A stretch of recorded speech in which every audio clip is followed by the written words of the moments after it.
Je ne puis vivre personnellement sans mon art, mais je n'ai jamais placé cet art au-dessus de tout. S'il m'est nécessaire, au contraire, c'est qu'il ne se sépare de personne et me permet de vivre tel que je suis au niveau de tous.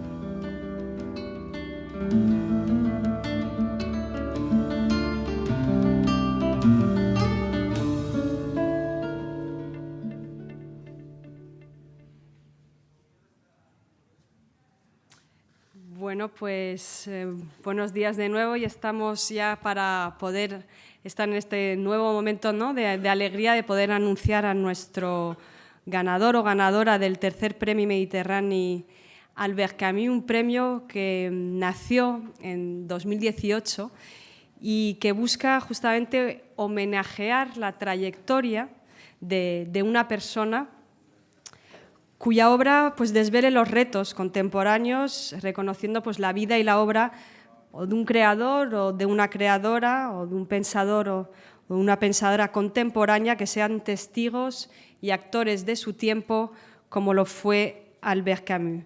Este premio, por tanto, lo que busca es, cualquiera que sea su ámbito de reflexión o de creación artística, es distinguir a una figura de relevancia, o lo que haya considerado el jurado que sea de relevancia, por el conjunto, como digo, de su trayectoria.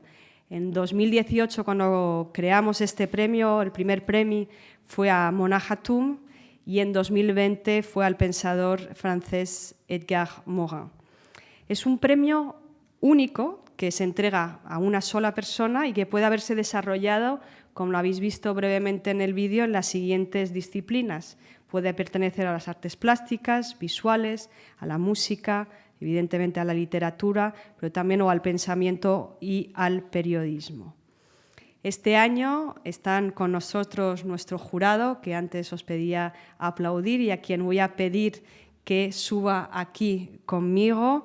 Ha sido presidido por Judith Carrera, actual directora del CCCB, y está formado por Anne Proutot, la presidenta de la Sociedad de Estudios Camusianos, Laura Fernández, escritora y periodista, Ahmed Ghazali, dramaturgo, y Elia Suleiman, cineasta de Palestina.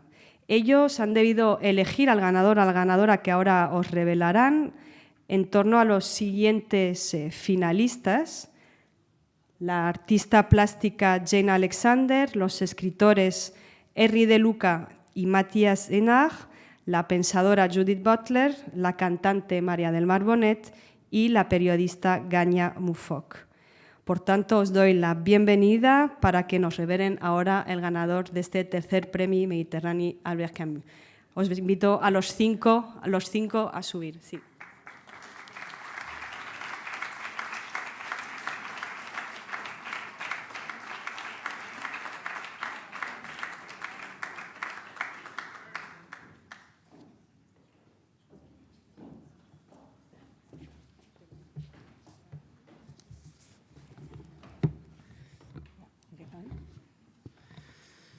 Bon dia, moltíssimes gràcies per la seva assistència. Gràcies també a l'organització per convidar-nos a participar en aquest premi prestigiós. Ha estat un honor, sobretot, estar acompanyada de gent estimada y gent molt admirada por mí.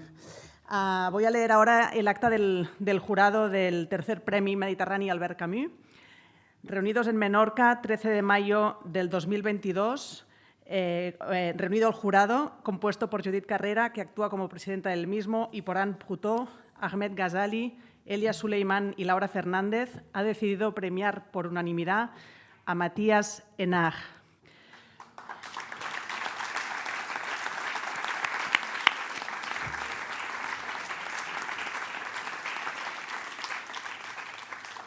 Por su incansable búsqueda, su exploración permanente a través de la literatura de aquello que nos une como seres humanos, por ser una voz repleta de voces, culturas y tiempos que mediante la ficción alimenta un humanismo universal.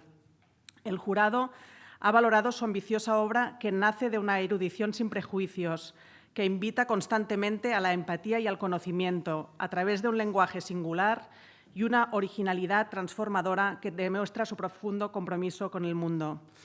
En este sentido, lo consideramos heredero del pensamiento de Albert Camus, capaz de ampliar a través de la literatura el espacio compartido entre culturas.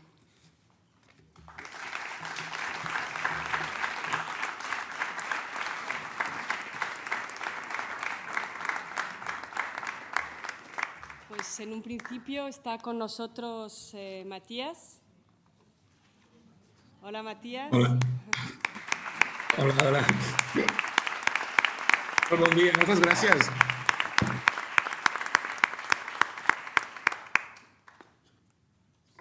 Te dejamos. Em sent bé o...? Sí, sí, sí. No, doncs moltíssimes gràcies. És tot un honor rebre aquest premi no només per Albert Camus, que òbviament és un referent per a tots nosaltres, sinó també per als jurats i per la llista de finalistes, que no sé què pensar. Jo hauria votat per Maria del Mar Bonet, però això és una cosa meva.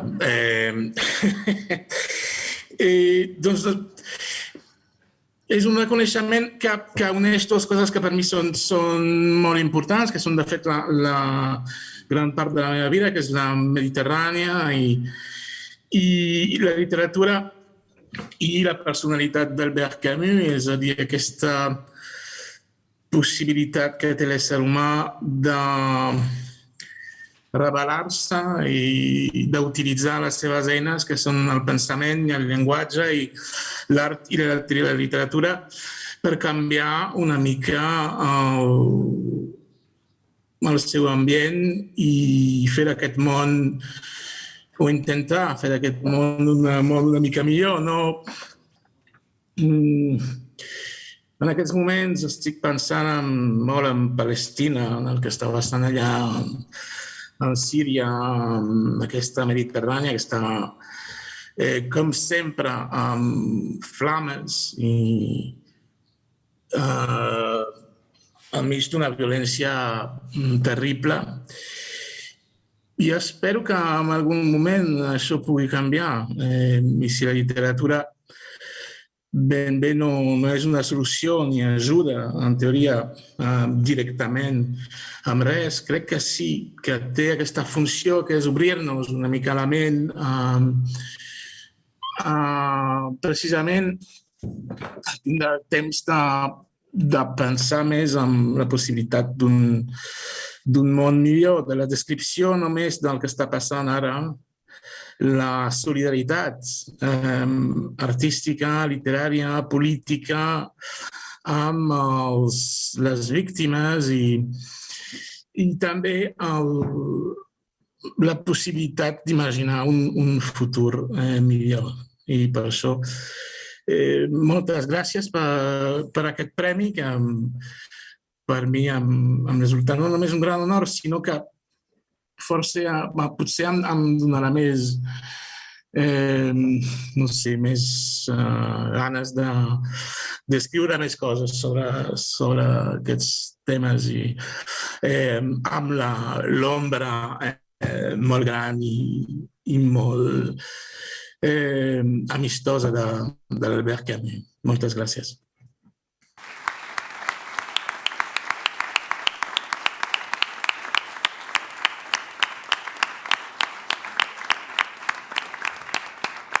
Muchísimas gracias a ti y sentimos no tenerte físicamente, pero eso, el año que viene, si todo va bien, esperamos que estés con nosotros a finales del mes de abril con nuestro jurado y a compartir tu visión del mundo que tanto necesitamos. Gracias, Matías. No, gracias a vosotros.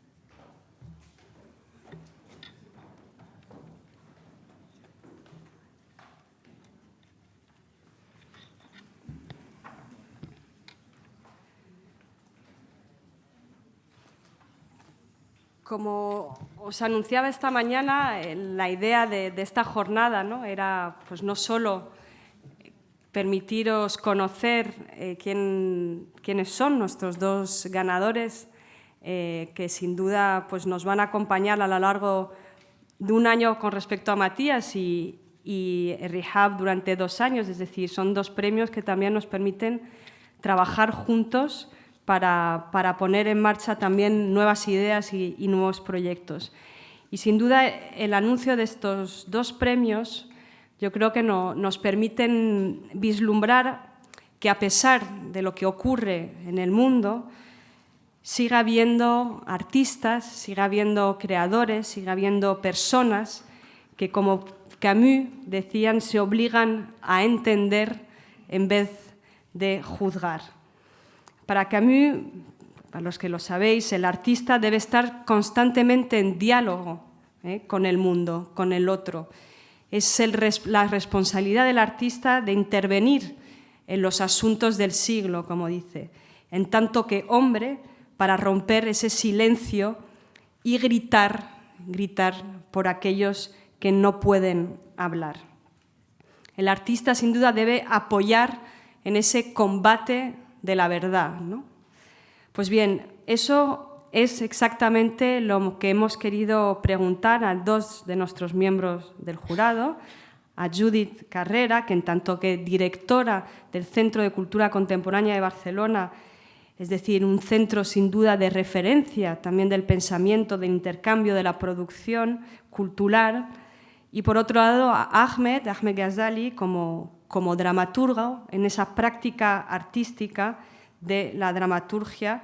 Hemos querido preguntarles esos postulados camusianos, ¿no? Si siguen realmente actuales y si no lo son, si nos sirven realmente hoy.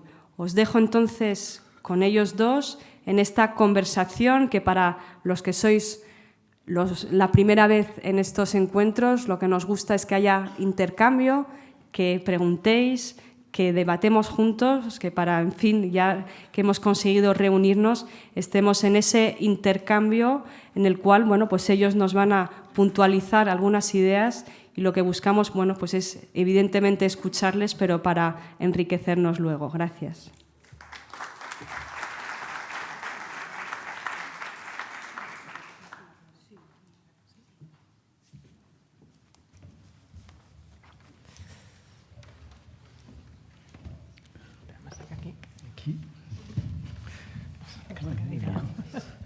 ¿Sí? Me gusta la cadira vacía. La cadira, sí. Sí, la dejamos, la cadera. No, com vulgueu. No. Sí. Bueno, sorpresas a lo mejor. Si algú té ganes de pujar i acompanyar-nos, algun membre del jurat. Sí. Bé, moltíssimes gràcies una vegada més per la vostra assistència. Un honor ser aquí en aquestes trobades, ser a Menorca, aquesta terra de confluència de cultures també, i de ser acompanyada per l'Ahmed Ghazali, dramaturg marroquí resident a Barcelona. Ens hem articulat aquesta presentació, estàvem una mica abrumats per aquest títol, no? I aquesta força, no només per l'ombra d'Albert Camus, sinó també per la gravetat d'aquest títol, i el que hem decidit l'Ahmed i jo és articular aquesta discussió al voltant de 2 grans temes. El primer és com des de la nostra experiència quotidiana, des de la nostra experiència personal, vivim la qüestió de la guerra, com l'hem viscut, com la percebem des del nostre lloc geogràfic, però també des del nostre lloc personal. Em semblava que era una manera més situada, més arrelada d'abordar aquesta qüestió. I després, en un segon temps, parlarem sobre quin és o quin podria ser el paper de l'art i de la cultura davant dels conflictes i davant de la violència. Després ens agradaria també compartir un espai de diàleg amb tots vostès, de manera que al final ens agradaria deixar aquest espai de conversa. Li cedeixo la paraula a l'Ahmed perquè parli des d'on treballa ell, com aborda aquesta relació amb el món de la guerra i amb el món de la violència en el món d'avui. Gracias, Judith. En primer lloc, m'agradaria dar las gracias a Sandra, a Ángel Miguel, por la invitación. Es un gran honor a todos los puntos de vista, ¿no? Honor estar con vosotros, descubrir esa isla que no conocía a Mallorca, pero no a Menorca.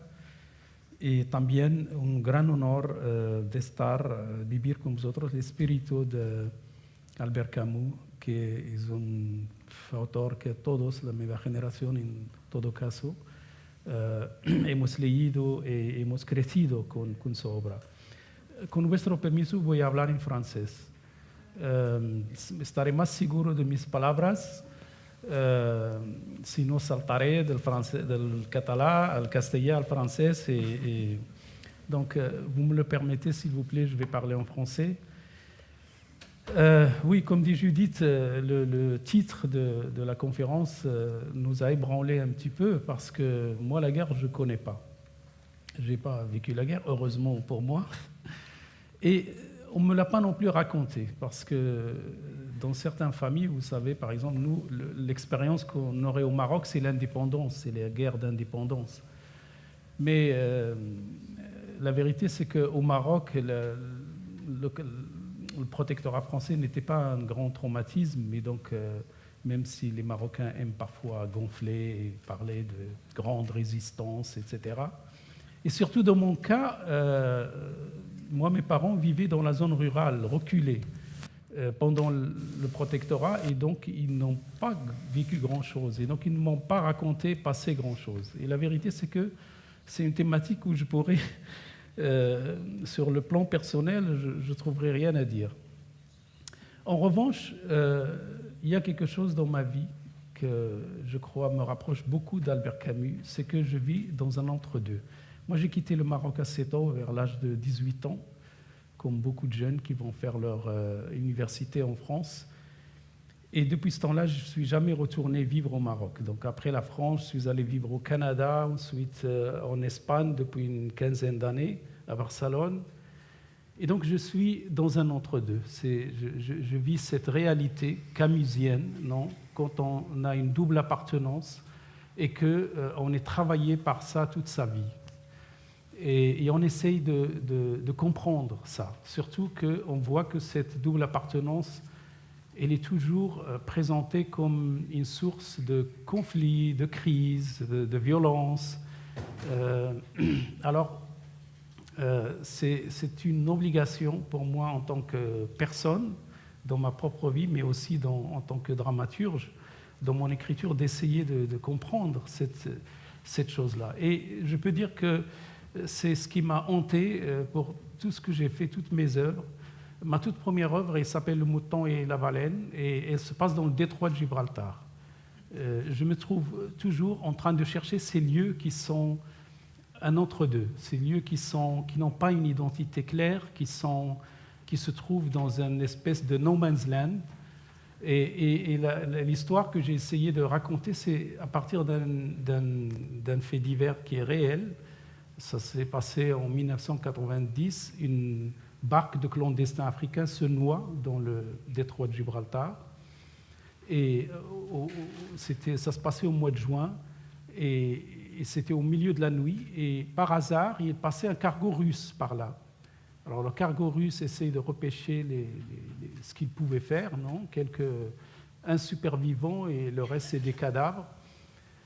Et à partir de là, le cargo russe essaye de contacter les ports voisins pour essayer de dire, voilà, quelqu'un vient chercher ses corps, nous, on veut continuer notre chemin. Et les ports voisins, vous savez qui sont, non? Il y a le Maroc, l'Angleterre, à Gibraltar, et l'Espagne. Et personne ne voulait venir chercher les corps. Chacun disait, il faut voir avec les autres. Et c'était comme ça. Et j'étais très troublé par ça, je me suis identifié, je crois, à ces clandestins dont personne ne veut, ces corps-là sur ce pont de ce cargo russe. Et j'ai imaginé qu'est-ce qui pouvait se passer pendant toute la nuit sur ce cargo. Et l'histoire dit que c'est seulement à l'aube que les Marocains sont venus finalement chercher les corps. Donc voilà, c'est une des toutes premières histoires que j'ai écrites, qui a eu pas mal il a été mise en scène par Wajdi Mouawad à Montréal. Et elle a pas mal été jouée un peu en Europe. Comme vous pouvez l'imaginer, c'est un sujet d'actualité. Par la suite, je me suis intéressé à la immigration subsaharienne. Et là, c'est un autre un autre no man's land, c'est le désert. Vous savez, les immigrés subsahariens, ils traversent tout le désert pour venir jusqu'à l'Afrique du Nord et de là, ils espèrent passer en Europe. Et il y a beaucoup de tragédies, il y a beaucoup de gens qui meurent dans cette traversée du désert. Je voulais aussi donner la parole à ce lieu mythique. Et nous avons au Maroc, les touristes qui aiment le désert et qui arrivent jusqu'aux frontières sud du Maroc, il y a une pancarte très célèbre où c'est écrit « Tombouctou, 52 jours à dos de chameau ». Ça existe, si vous allez sur Google, elle est très connue. Au fait, c'est que nos ancêtres, quand ils traversaient le Sahara, ils avaient calculé qu'ils faisaient 52 jours pour arriver de Zagora, qui est, on peut dire, la dernière petite ville avant les dunes sahariennes. Ça leur prenait 52 jours à dos de chameau. J'ai été fasciné par cette pancarte et au fait, elle est le titre de ma pièce. Donc, Tombouctou, 52 jours à dos de chameau, c'est comme ça que ça s'appelle. Et je me suis vraiment amusé à donner la parole à cette pancarte, à tout ce qu'elle a vécu. Que ce soit elle qui parle, qui dit tout ce qui s'est passé dans ce désert depuis le commerce transsaharien. Nous savons que ce désert a été... il y avait un grand échange, un grand commerce entre les deux rives du désert. Et passant par le colonialisme, les frontières qui ont été imposées, jusqu'à arriver à notre époque, le pétrole, l'immigration subsaharienne, et même le cinéma, les Star Wars qui étaient tournés par là. Donc c'est cette pancarte qui raconte tout ce qu'elle a vécu, l'absurdité des choses qui se sont succédées. J'ai trouvé très intéressant de donner la parole un peu à ça. Et je peux aussi parler d'autres de mes textes. Le ciel est trop bas. Et là, ça se passe dans un avion. Et je vous assure, je ne fais pas exprès de choses. C'est les choses qui s'imposent à moi. Et là, je voulais traiter d'un sujet encore plus douloureux. C'est le terrorisme. C'est le terrorisme qui nous a beaucoup affectés en Europe et ailleurs dans le monde, où se sont succédés des attentats. Il y avait des années où chaque année, il se passait plusieurs choses. Et je sentais le besoin de comprendre ce phénomène, d'essayer de le mettre en scène. Et le metteur en scène qui a en fait, mis en scène, c'est un Mallorquin, il s'appelle José Perapeiro, il est de Polencia, à Mallorca, et il a fait un travail formidable, vraiment, en essayant de mettre en scène cette pièce qui a tourné. Elle a été jouée à Palma aussi. Et la pièce, au fait, je dis brièvement l'histoire, c'est un avion, donc un vol transatlantique entre la France et les États-Unis, New York. Et au beau milieu du vol, c'est un Marocain qui se lève et qui menace d'exploser. Il a un gilet de bombe, il veut l'exploser. Et donc il maltraite les passagers, etc. Malchance pour lui, parmi les passagers, il y a son ami d'enfance. Vraiment, vous savez, les amitiés d'enfance dans les pays méditerranéens sont très très fortes, qu'il n'a pas vu depuis 20 ans.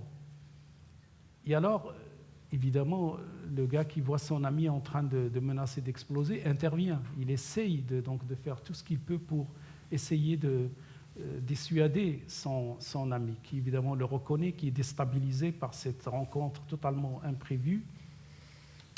Et il oppose aux arguments, vous savez, les arguments souvent des terroristes, on le sait, c'est l'idéologie islamiste, etc., etc. Il lui oppose au contraire l'émotion de l'enfance, les souvenirs de leurs parents. Ils étaient des voisins, ils s'aimaient beaucoup, ils avaient beaucoup partagé, etc., etc. Bref, au bout, disons, d'une cinquantaine de minutes dans le temps de la pièce, il parvient à attendrir son ami, et au moment où il lui enlève le gilet de bombe, tous les passagers, y compris le commandant du bord, un Américain, se jettent sur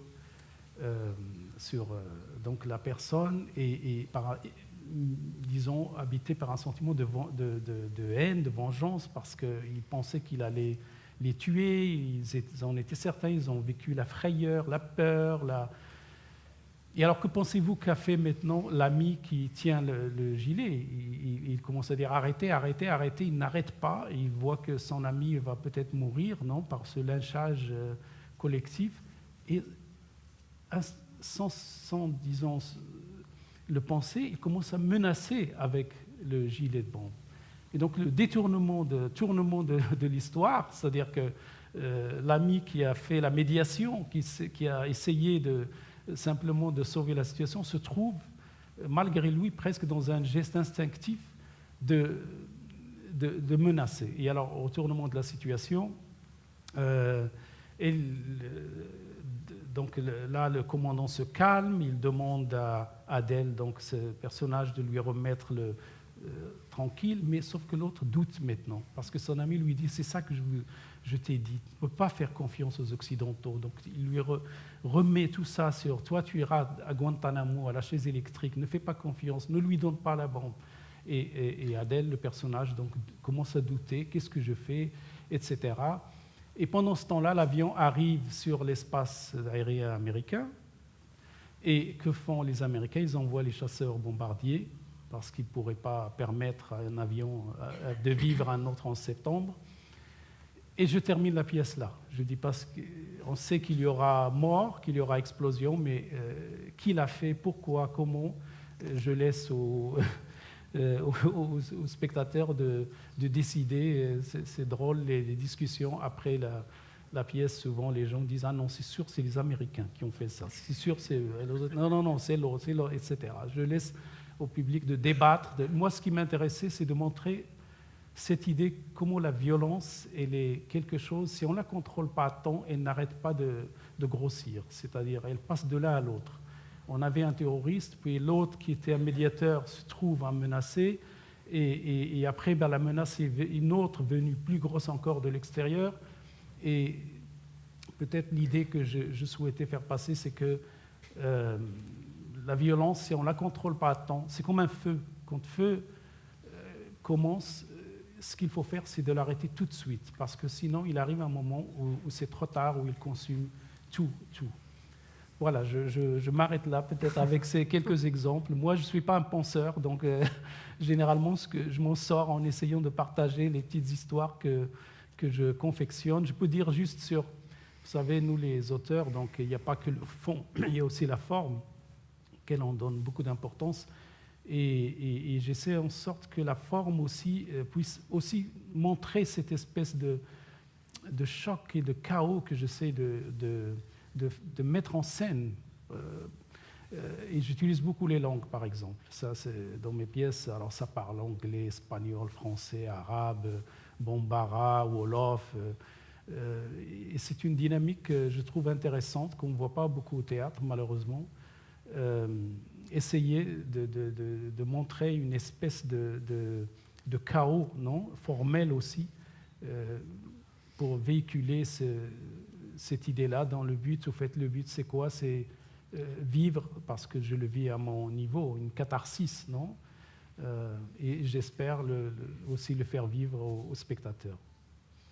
Voilà, je te donne à toi maintenant la parole, Judith. Toi, en tant que directrice culturelle d'un grand centre culturel, le CCCB à Barcelone, que tu es la directrice, mais tu as travaillé bien avant comme responsable des débats, non, dans ce centre. Est-ce que tu as touché à ce sujet-là, la guerre et la violence? Sí, gracias, Ahmed. Bueno, a mí me gustaría retomar el tema que has sacado muy al principio, ¿no? de ser dos personas que quizás no hemos, bueno, que seguro que no hemos vivido la guerra en primera persona, ¿no? Y por lo tanto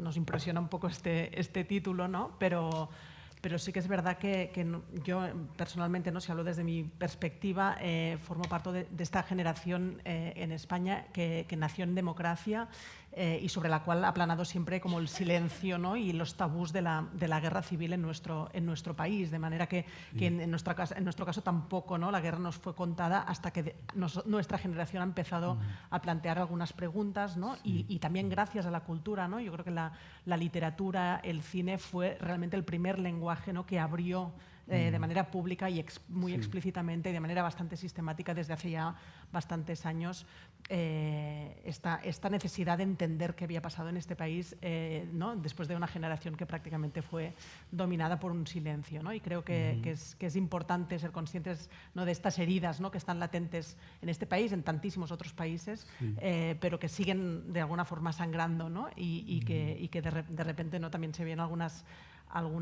heridas que vuelven a sangrar, ¿no?, cuando se plantean ciertos temas de nuestra memoria histórica. Y creo que también, rememorando a Camus, la importancia, ¿no?, de entender la historia, de entender el pasado para poder también actuar en el presente, me parece que es importante.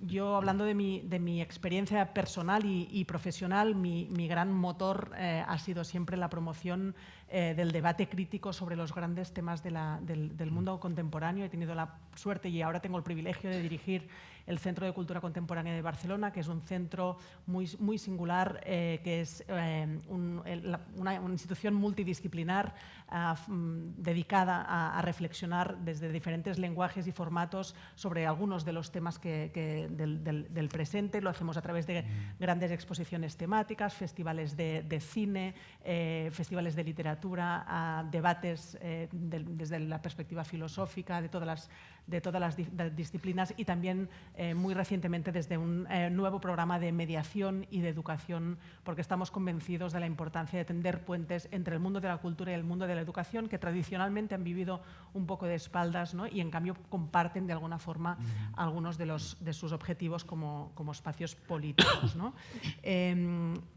A nosotros nos gusta entender el mundo como un mundo en el que la guerra existe, ¿no?, en que la realidad es que la guerra existe, que existe el conflicto, que existe el mal, y que el mal forma parte de la condición humana. Creo que esto también es muy camusiano, ¿no?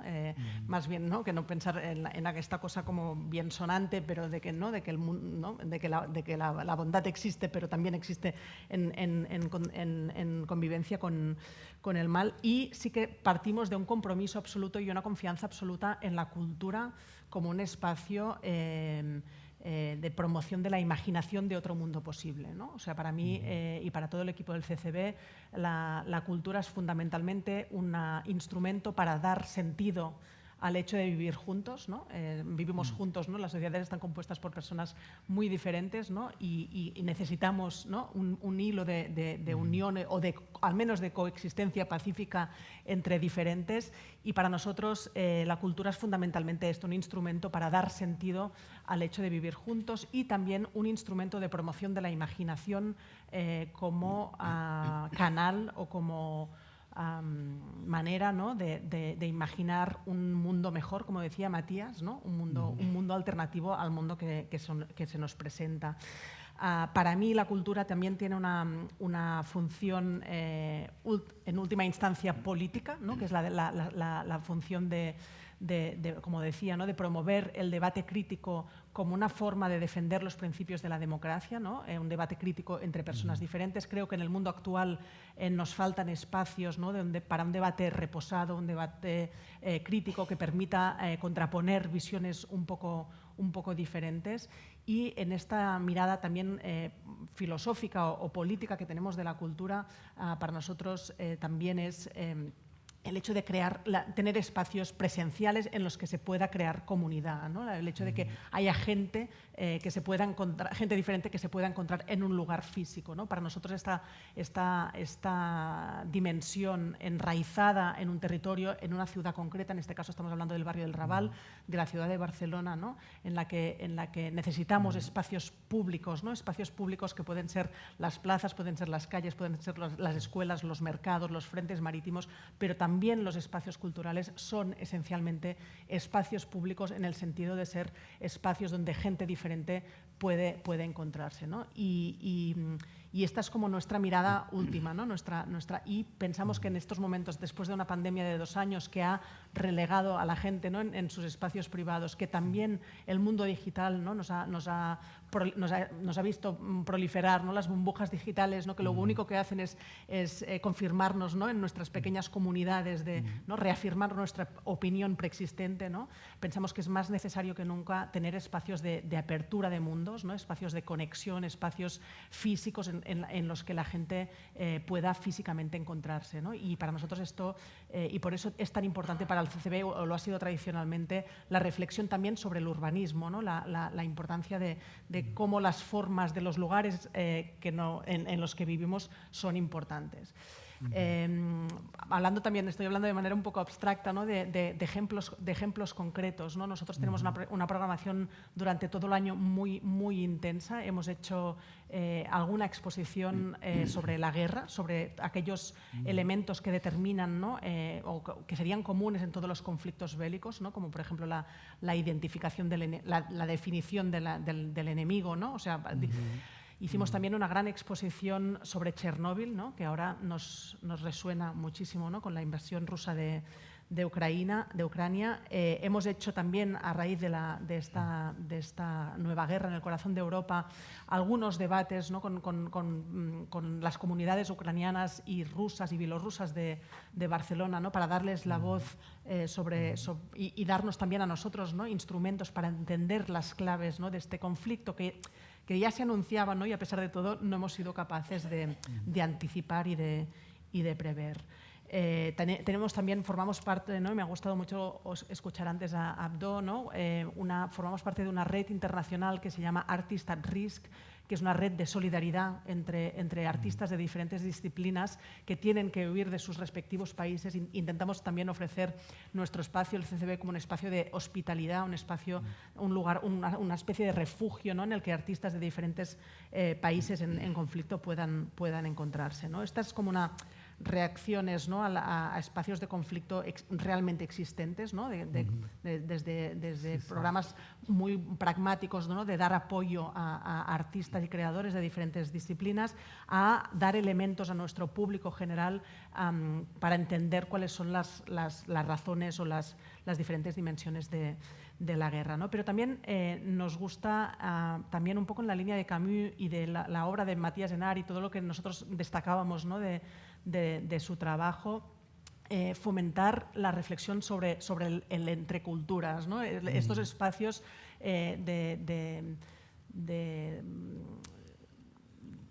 los espacios compartidos entre las diferentes perspectivas culturales, lingüísticas de diferentes partes del mundo, ¿no? Y, por ejemplo, hemos impulsado una serie de encuentros sobre ciudades de Oriente Medio, ¿no? Ciudades de Oriente Medio como Jerusalén, como Estambul, como Cairo, ¿no?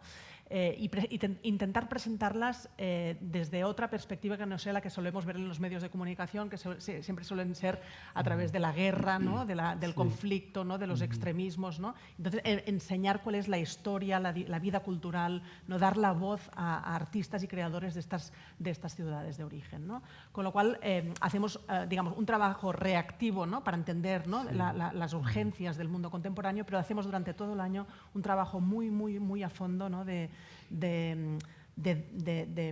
ser conscientes, ¿no? de todo aquello que nos une a pesar de todas las diferencias.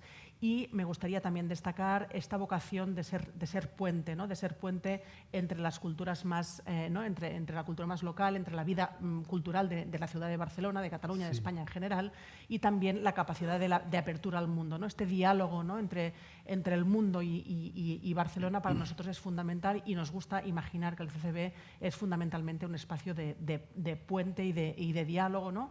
Porque partimos de esta idea de interdependencia entre las diferentes partes del mundo, ¿no? Entonces, este es un poco el lugar desde el que yo trabajo, el lugar desde el que yo abordo esta cuestión.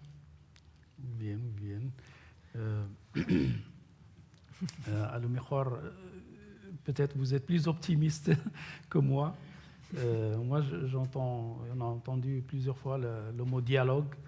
C'est pas un mot qui, en vérité, que vous trouverez dans mes œuvres. Moi, surtout le choc, parce que je pense qu'il y a un choc, il existe, et la meilleure façon, c'est de le mettre en scène, pour le comprendre, pour que chacun puisse aussi se libérer de ses démons, non, de ses préjugés. Et peut-être la stratégie dans mes œuvres a toujours été ça, d'assumer ce choc et d'essayer de le mettre en scène, en fait. Sí, yo estoy totalmente de acuerdo y creo que en realidad el arte, ¿no? A veces hay esta mirada también un poco naif, ¿no? de pensar que y en realidad para mí el arte en general es siempre un espejo, ¿no? un reflejo del conflicto, ¿no? del conflicto que marca las sociedades, ¿no? O sea, que realmente hay que dejar este espacio, ¿no? Realmente para que sea un reflejo del conflicto que determina las diferentes sociedades. Oui. Qu'est-ce que vous pourriez dire que c'est le rôle de la culture ou de la création en général, la création artistique? Que peut faire l'art et la culture contre la guerre, en général, disons? Bueno, yo creo que pedir al arte una responsabilidad mayor, ¿no? a la que tenemos todos los seres humanos es quizás probablemente un poco injusto y sobredimensionado, ¿no? Oui. Pero sí que para mí el arte es siempre un precursor, ha sido siempre, ¿no? un precursor de otras formas de imaginación, ¿no? O sea, es realmente la capacidad de vivir en otra época, ¿no? a través de la ficción, de la literatura, del cine, del teatro, ¿no? Es esta capacidad de ponernos en la piel de otra persona, ¿no? en la piel de otro lugar, en la piel de otro momento histórico, ¿no? Y para mí es un trabajo de fondo, ¿no? Es de promover esta idea este ejercicio de imaginación, de empatía, ¿no? que es tan necesario para luchar contra el conflicto y contra la guerra, ¿no? Una vez la guerra ha estallado, digamos, yo no sé si el arte puede resolver, ¿no? Yo creo que es exagerado pedirle al arte una responsabilidad mayor, pero sí que yo confío, ¿no? No sé si soy optimista o pesimista, creo que el mundo está fatal y que realmente ¿no? la evolución del mundo es realmente muy preocupante, pero como decía Camus, ¿no? Decía, la verdadera generosidad con el porvenir consiste en darlo todo en el presente, ¿no? Entonces, mientras estemos aquí, yo creo que lo que tenemos que hacer es comprometernos con el presente y contribuir cada uno desde su espacio, desde su lenguaje, desde sus propias capacidades, desde su lugar a esto, ¿no? a generar un espacio de construcción de un futuro diferente. Oui, moi je pense que, pour ajouter à ce que tu viens de dire, Judith, s'il y a une chose que peut faire l'art et la culture, c'est le recul. Je trouve souvent triste que quand il se passe quelque chose dans le monde, les artistes et les écrivains ils se précipitent à prendre position. On les voit dans les télés, dans les débats, etc. Alors que je trouve que ce que l'artiste peut apporter, c'est de prendre le recul et de nous expliquer peut-être quelles sont les raisons profondes de la guerre. Moi, il y a un auteur qui m'a beaucoup marqué dans ce sens, c'est Ferdinand Céline. Alors Ferdinand Céline, on le sait, c'était un antisémite, un raciste, un misanthrope. Il a payé très cher parce qu'il reste un auteur inconnu, alors que tout le monde est d'accord que c'est le plus grand écrivain du XXe siècle de la France et peut-être même de l'Europe. Mais Céline nous a rendu un grand service avec surtout son œuvre majeure, Voyage au bout de la nuit, où il a essayé il a eu une position par rapport à la guerre qui était à l'époque absolument surprenante et à mon avis elle reste insurpassable encore aujourd'hui. Au fait, je résume un petit peu la pensée de cette œuvre de Céline. Il dit que les raisons profondes de la guerre, ce ne sont pas ce que disent les uns et les autres, qui ont tous leur argument. Si on prend le cas de la guerre maintenant entre Russes et Ukrainiens, vous écoutez les uns, ils ont leur argument. Vous écoutez les autres, ils ont leur argument. Et Céline dit, non, la guerre, c'est que les uns et les autres croient dans cette espèce de patriotisme stupide qui fait qu'on accepte de mourir pour sa patrie. Et Céline, courageusement, clairement, il disait que c'est là le problème et c'est ça qu'il faut tuer si on veut arrêter de faire la guerre. Ce n'était pas seulement du pacifisme, c'était aller encore plus loin. Et il y avait des pages sublimes dans son œuvre où il montrait comment il expliquait comment il craignait plus ces généraux français que les Allemands. Parce qu'il disait qu'il y avait cette folie d'aller vers la mort, à tel point que son personnage, il y a un moment où il essaye de se faire prisonnier par les Allemands, parce qu'il dit que c'était la seule chose, peut-être c'était la seule manière de survivre. Non, s'il veut survivre, c'est de se faire prisonnier avec les Allemands, parce que s'il reste avec ces généraux français, ils allaient le mettre, ils allaient l'envoyer à l'abattoir à la mort, ce qu'il appelait d'ailleurs l'abattoir international de folie.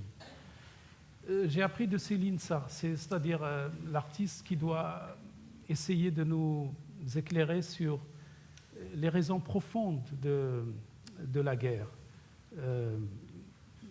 Et je trouve que depuis, et d'ailleurs on dit que le germe de la pensée de Céline, c'était le germe de l'Union européenne, hein, quand les pays européens ont dit ça suffit, on arrête, on ne peut plus faire de guerre à cause des frontières, à cause des territoires. Mais on en est encore là. On en est encore là. Les gens s'identifient trop aux territoires, s'identifient trop aux frontières. Il y a quelques siècles, les gens s'identifiaient à la religion. Ça a fait beaucoup de dégâts. On connaît les guerres de religion en Europe parce qu'être protestant ou être catholique, c'était tellement... on voyait ça comme quelque chose, une identité qui exclut. On fait encore la même chose, mais cette fois-ci avec les territoires et les nations. Et voilà. Donc moi, je pense que peut-être l'art, peut-être la fonction, c'est de nous libérer un peu de cette servitude, non, par rapport à ces jeux identitaires qui créent la guerre. No? Sí, parlant d'influències, no? A mi m'agradaria destacar la influència que han tingut en mi dues dones, dues autores de moments i de disciplines diferents. La primera és Hannah Arendt, la filòsofa que va retratar també la vulnerabilitat i l'ambivalència de la condició humana. Una dona refugiada del nazisme i per tant una dona que ens ajuda avui encara o ens torna a ajudar avui a pensar com lluitar contra els feixismes en una Europa on tornen a sonar tambors no només de guerra sinó també de crisi profunda de la democràcia i de retorn dels feixismes. I la segona dona que m'agradaria destacar és la Svetlana Alexievich, un altre Premi Nobel, que parla de la guerra, però parla de la guerra no des de la mirada tradicionalment masculina, del patriotisme, dels exèrcits, de les recuperacions de l'imperi, de la recuperació d'aquest passat moltes vegades inventat, com està passant ara en el cas de la guerra d'Ucraïna, sinó que parla de la guerra des de les víctimes, des de la quotidianitat de les víctimes, que moltes vegades també són dones, i crec que avui en dia la veu de Svetlana Alexievich ressona una altra vegada de manera molt cruenta en el que està passant a Europa. Per tant, també reivindicar la figura de pensadores que han reflexionat sobre el món des de l'experiència quotidiana, des del servei dels que pateixen la història, i en aquest sentit m'agradaria, tenia ganes de fer un petit homenatge a la Svetlana i a tantíssimes altres escriptores que avui estan silenciades, que no poden parlar obertament de tot el que està passant en el cas d'Ucraïna.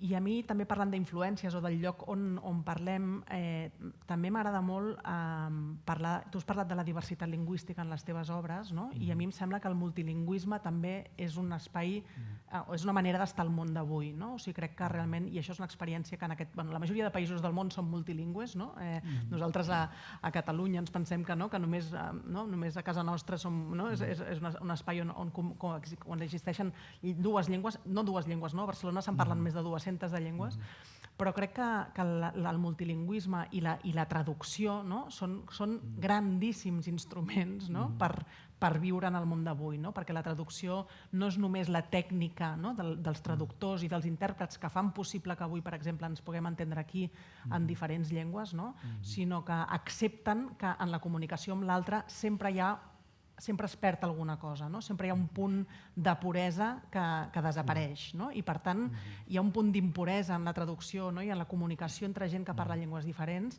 que em sembla que cal reivindicar, i per això a mi m'agrada, no?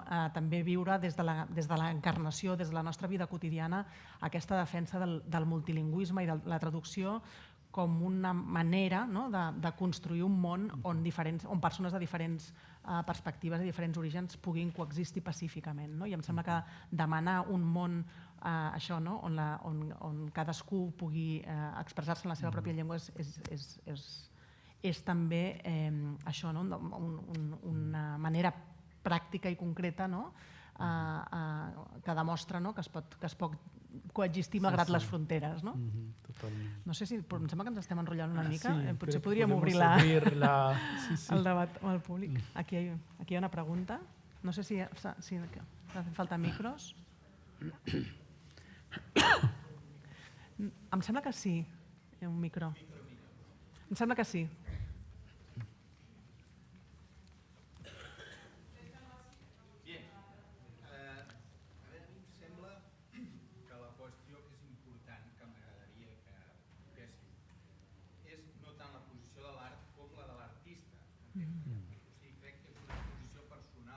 El que ha dit l'Ahmed m'ha semblat entendre que era que l'art havia d'aclarir les raons de la guerra i no, això hauria d'aclarir més la filosofia, com deies tu.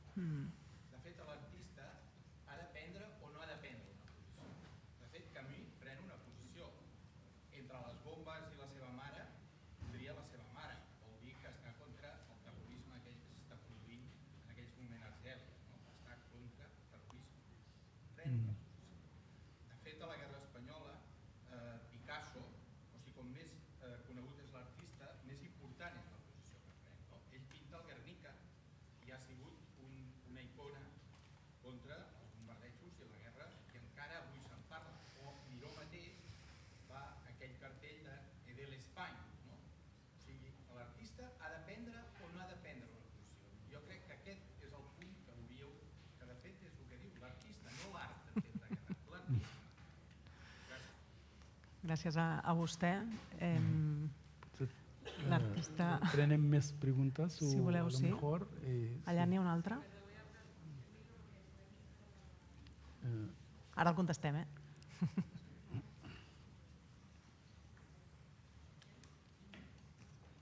Sí, sí.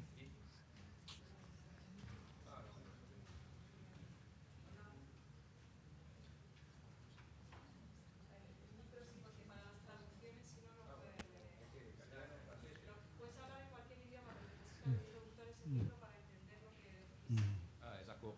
Bonjour, monsieur Ghazali. No. Bueno, pues en castellano la pregunta. Sí.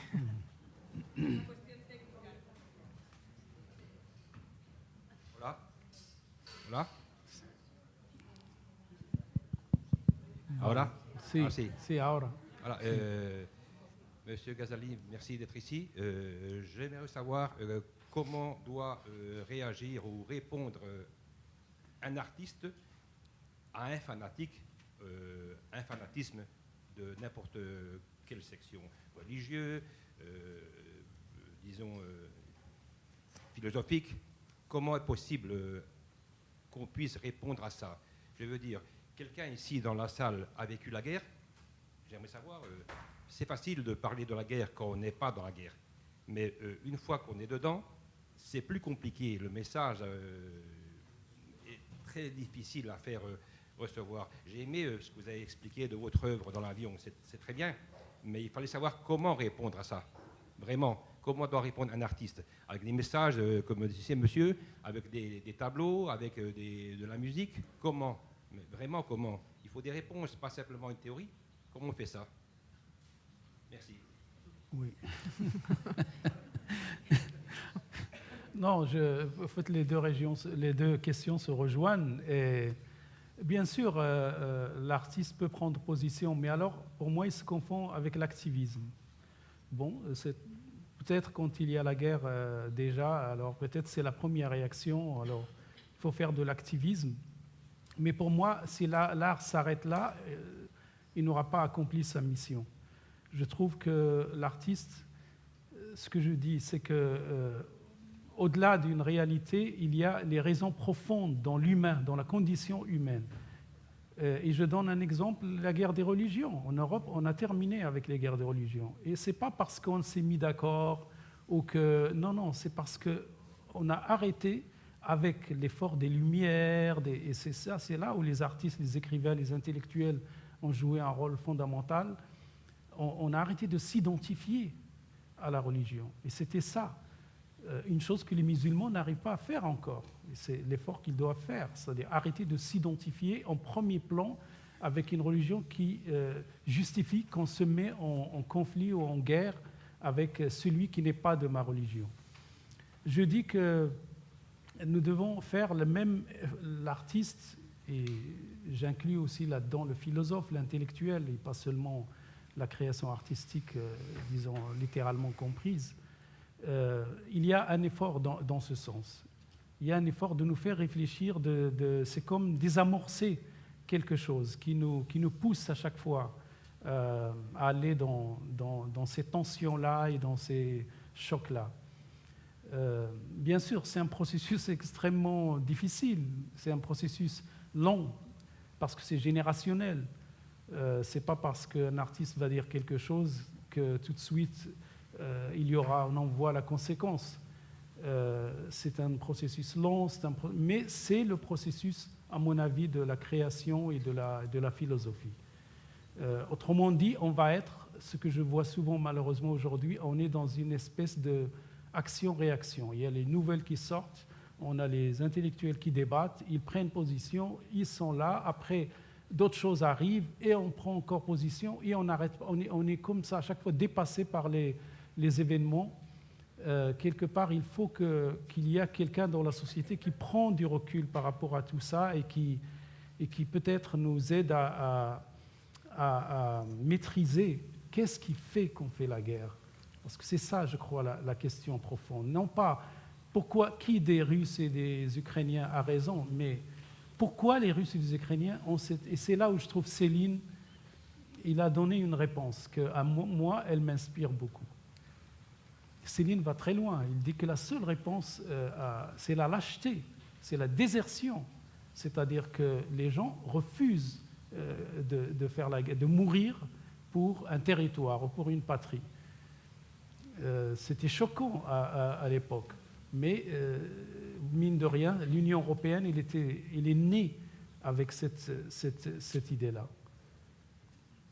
No sé si tu veux ajouter plus de choses. Sí, jo crec que és difícil, no, definir o demanar o exigir, no, un posicionament polític o un compromís polític als artistes. No? Jo crec que, però sí que penso que qualsevol creador en la seva obra és una expressió d'una veu, no? I per tant és una vocació de compartir. No? Llavors podem decidir quin grau de compromís polític hi ha, però sempre hi ha un compromís en l'expressió pública de la paraula, no? de l'art en general. No? Per tant, per mi sempre hi ha un grau de compromís en aquesta voluntat de compartir i d'expressar-se, no? amb qualsevol dels llenguatges artístics.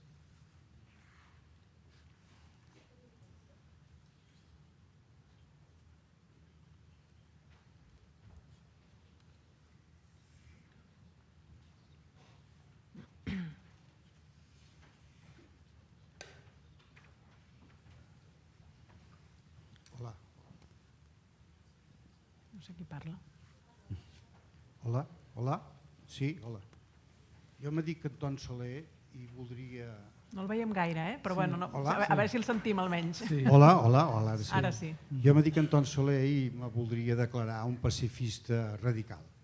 Dit això, potser sabran vostès que les accions de la indústria armamentística a partir de la guerra d'Ucrània estan pujant. La indústria armamentística és la indústria que més beneficis dona en tot el món.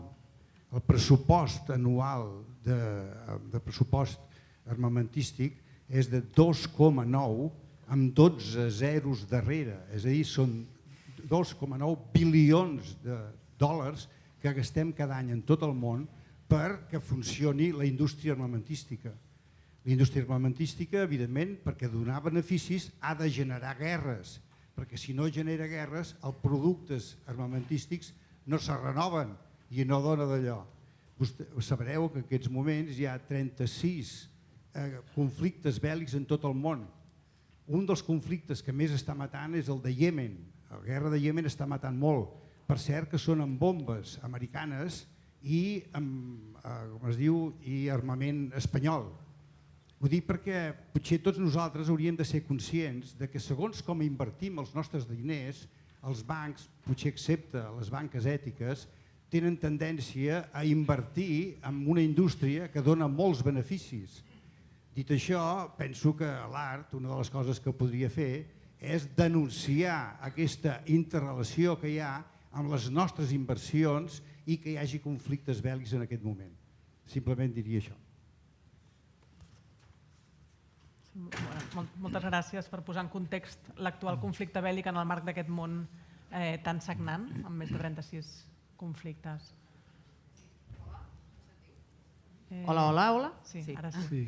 Vale, no, jo només volia portar també una mica la idea parlant d'Alfredo Jar, que va estar aquí i que quan en el genocidi de Ruanda, on van morir, se suposa, 800.000 persones, ell va fer un treball magnífic, però en algun moment en una xerrada algú li va preguntar com es pot fer art d'un patiment així, que això també ho he vist en el camp literari, que a vegades hi ha autors que davant situacions molt tràgiques de la seva vida diu és que la literatura no em serveix, o sigui, és tan forta la realitat. I ell va respondre, diu, jo soc artista, si fos metge podria triar entre estar treballant en una clínica privada no sé on o bé anar-me'n al front, o sigui, que és una posició, no tots els artistes, vull dir que com qualsevol persona prenem una posició i l'artista també, vull dir que això depèn de cada un. I després una altra coseta a apuntar, que diem, clar, diu l'artista en temps de guerra. Ara que tenim una visió tan general de la història per un costat i aquesta sensació de present en el qual ens fa ser conscients una mica de tot el món, quan no hi ha hagut guerra? O sigui, jo m'imagino la guerra com un dimoniet que es va movent de lloc, però hi ha hagut un moment de pau al món? Llavors potser hem de donar per suposat que hem de lluitar, no sé, és una visió, però hem de donar per suposat que el punt de partida és la guerra i que s'ha de lluitar contra això, hi ha d'haver una esperança, però no sé si la història ens demostra que podem estar vivint en temps de pau a tot arreu al mateix temps. Ja està, només era això.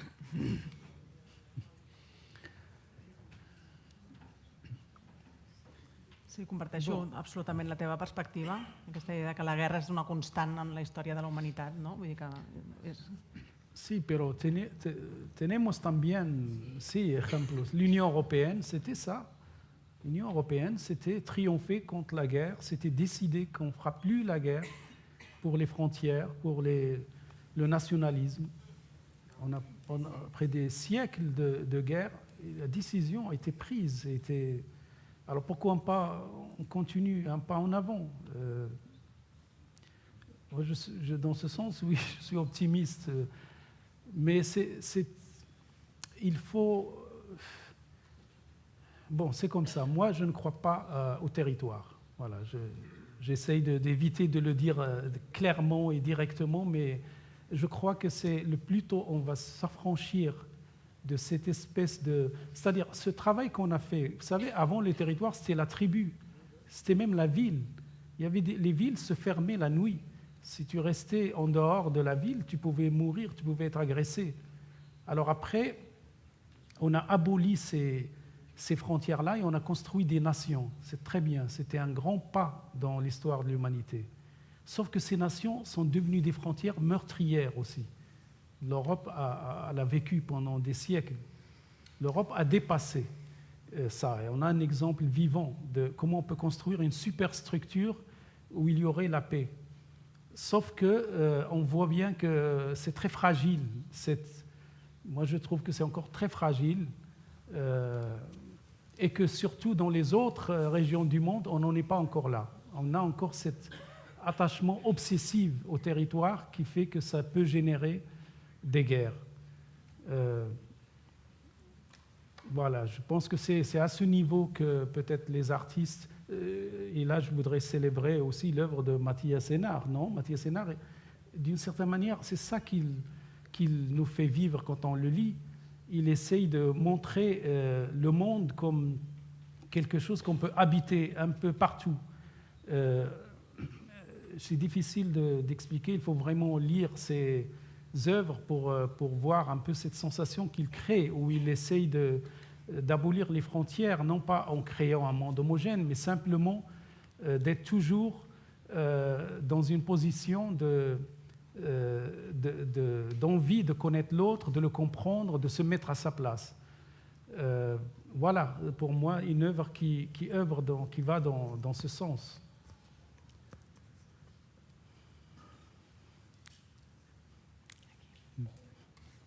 Aquí hay una pregunta. Ay, perdona, no te había visto, perdona. Me ha gustado mucho lo de la infancia compartida en esta historia que has contado del avión. Y para mí el arte tiene la responsabilidad de mantener ese espacio lúdico que crea ese vínculo tan fuerte. Esos niños que juegan, ¿no? Que van al parque y no conocen al otro y se relacionan sin conocerse, ¿no? Ese espacio, de alguna manera, para mí tiene mucha fuerza. Y yo creo que ese espacio lúdico es importante que lo mantengamos en nuestras ciudades, en espacios donde podamos compartir, ¿no? Compartir desde diferentes experiencias de vida y lenguajes, etc. Me parece muy importante y me gustaría que hablarais un poco de esto, de cómo el capitalismo acota esos espacios de compartir, ¿no? Los convierte en espacios de competencia y de mercado y de alguna manera nos impide esos espacios un poco lúdicos en los que no hay competencia y se pueden reforzar los vínculos entre las personas. Me interesan mucho esos espacios libres y lúdicos y bueno, me gustaría que puedan hablar un poco de esto.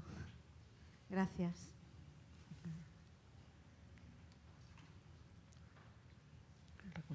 Cogemos ahora la otra pregunta y...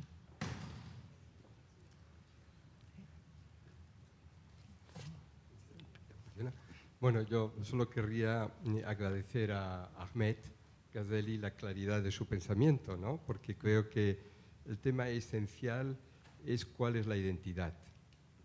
La identidad es el punto de gravedad sobre lo que se tiene que construir la situación en el mundo.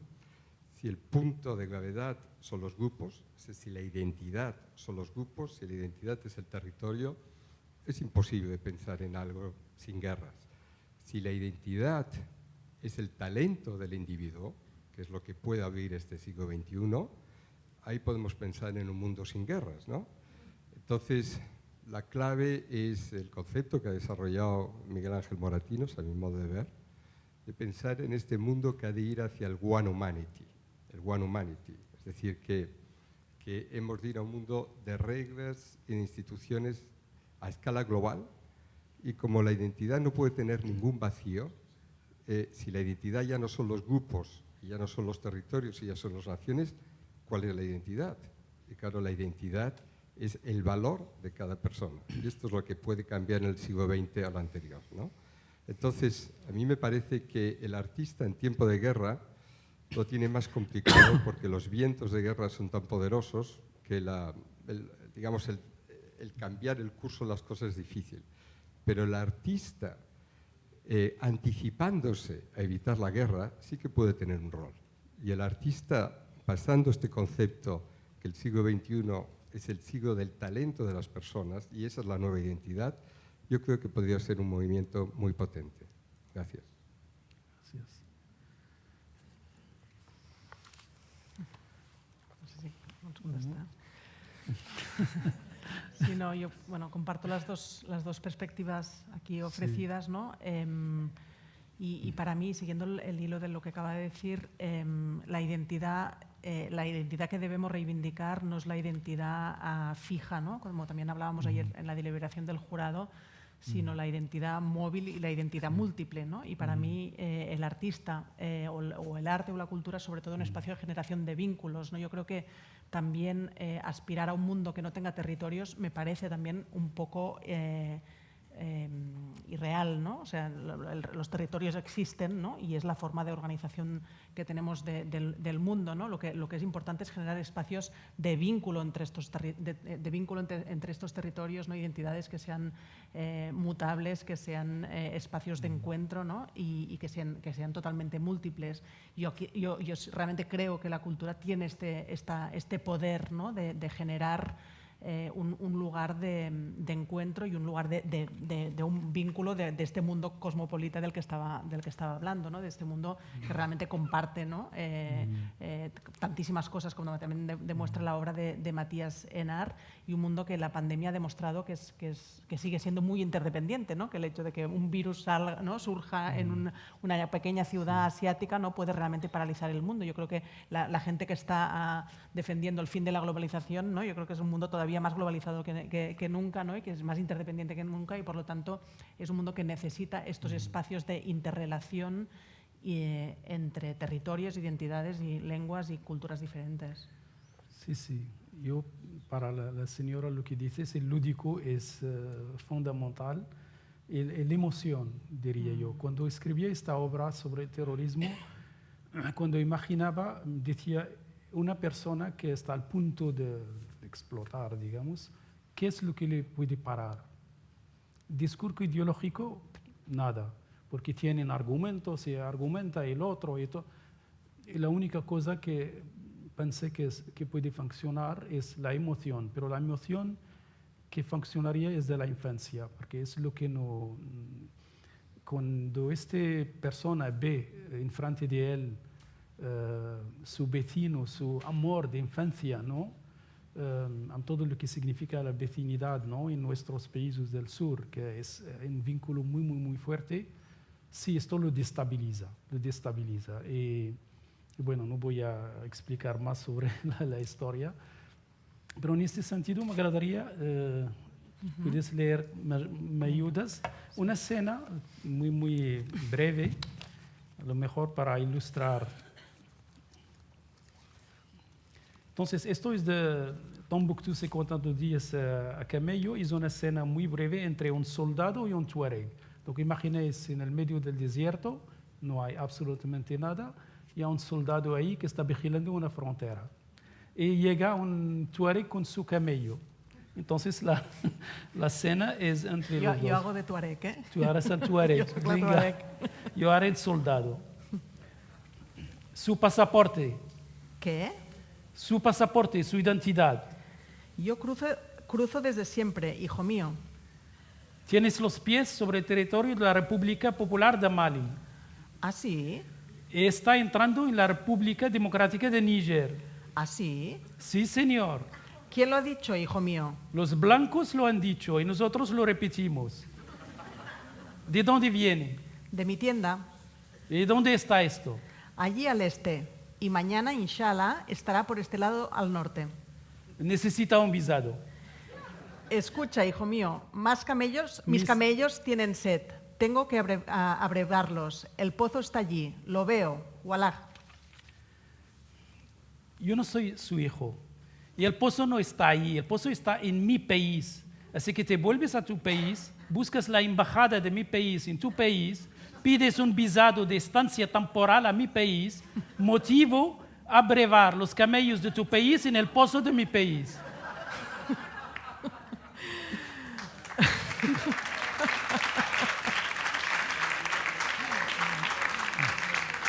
¿Dónde está eso de mi país? Entonces primero tienes que encontrar tu país. Pides un pasaporte a la policía de tu país antes de ir a la embajada de mi país en tu país. Hijo mío, quizá mi país es el mismo que tu país. Entonces vas a la embajada de mi país en mi país antes de... Mierda, venga, entra, malditos tuaregs.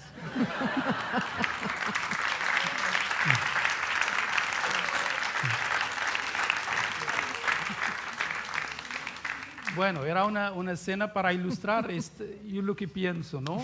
Lo que el Tuareg hace es no entrar en el juego de identidad, no, es tu país, mi país, sino de romper esta lógica que al final funciona, ¿no? Pero funciona porque es el teatro y la realidad no lo sé. Bueno. ¿Qué te parece, Sandra? ¿Lo dejamos aquí? Vale, sí. Pues nada, muchísimas gracias a todos por la paciencia. Gracias, Ahmed. Vale. Gracias.